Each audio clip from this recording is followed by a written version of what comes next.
నమస్కారం సార్, ఇప్పుడు mobile pass డివైస్లో DBT అప్లికేషన్ను ఎలా అప్డేట్ చేయాలో చూద్దాం. అప్డేట్ ప్రారంభించడానికి ముందు డివైస్లో ఇంటర్నెట్ కనెక్షన్ తప్పనిసరి. అలాగే ఫింగర్ ప్రింట్ ఆప్షన్ ఆఫ్లో ఉంటే దాన్ని టచ్ చేసి ఆన్ చేయాలి.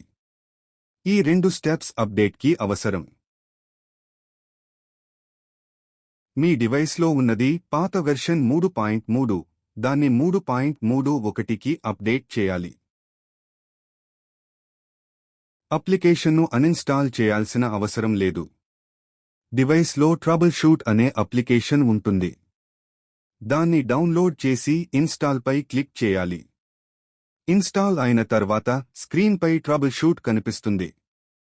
దాన్ని ఓపెన్ చేస్తే అది పాత అప్లికేషన్ను స్వయంగా అన్ఇన్స్టాల్ చేసి కొత్త అప్లికేషన్ను ఇన్స్టాల్ చేస్తుంది.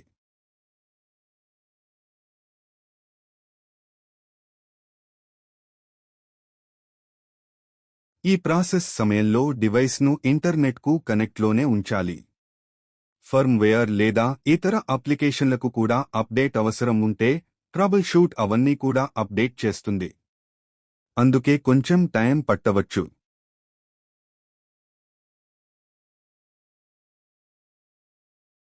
ప్రాసెస్ పూర్తి అయిన తర్వాత ట్రబుల్ షూట్ ఆటోమేటిక్గా అన్ఇన్స్టాల్ అవుతుంది మరియు మీ డీబీటీ అప్లికేషన్ కొత్త వెర్షన్కి అప్డేట్ అవుతుంది.